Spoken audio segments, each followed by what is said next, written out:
So you've probably read the word probiotics on a food label, but do you know what they are?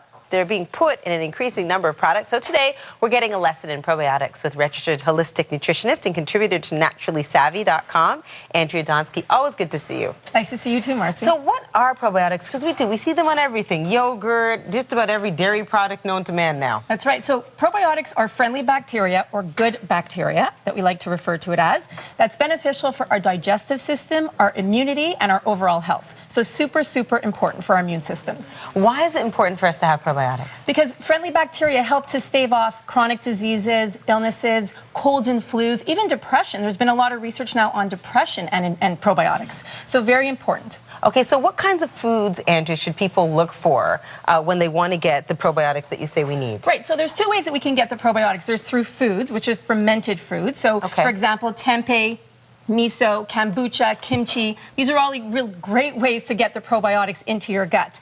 They're pre-digested, so a lot of people who can't, let's say for example, can't eat milk, they can eat yogurt that's been fermented, something like a kefir. So it's pre-digested for them, so it also absorbs their nutrients better.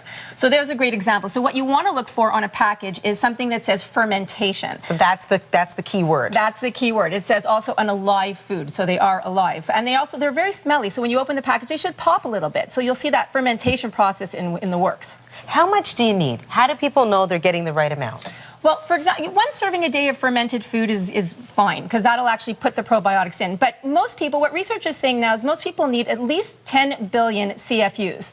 So it's hard to get it strictly from food. 10 billion CFUs. So it's hard to get it strictly from our food. So what we like to do is turn to probiotics in a liquid form. So something like a BioK, you could drink it. You could see it's a liquid. It comes in different varieties.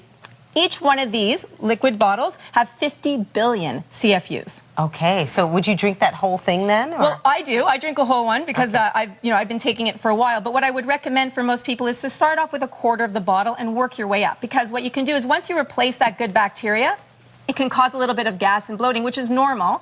So I would say start slowly. They have different flavors. So if you don't do dairy, I like the vegan rice.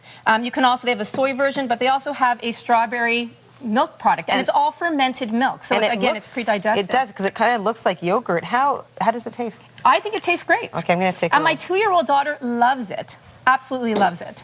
Yeah, it tastes like a smoothie. It tastes like a smoothie, so it's really great. So you want to stick to something that has at least 10 billion. Now, what I love about BioK is that it's a lot of research behind the company. They have double-blind placebo studies, and it's the only product that's proven to prevent C. difficile. Interesting, and I guess for traveling it would be good too. It's great for traveling. So I went to Mexico earlier in the year, and I brought with their travel pack. So these are capsules. You can also take it in a capsule form.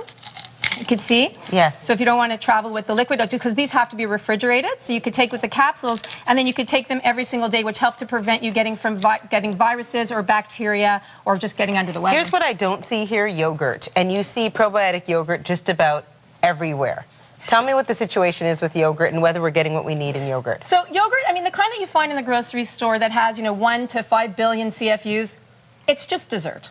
So, and there's also added sugar to it. So that kind of counteracts the good bacteria. So the thing is, we want to keep the balance of good to bad bacteria in our gut somewhere between 85% good to 15% bad. So what happens is when we start eating sugars, so they counteract the good bacteria. Stress, there are different things in our diet, junk food, processed foods. These are all things that counteract that good bacteria. So I would say, for those yogurts, they're dessert. I wouldn't use it as something that's beneficial for our immune systems, but if you want to have it, you can go ahead and have it. Thanks so much for coming in. Thank you, Interesting Marcy. stuff. Up next on AM.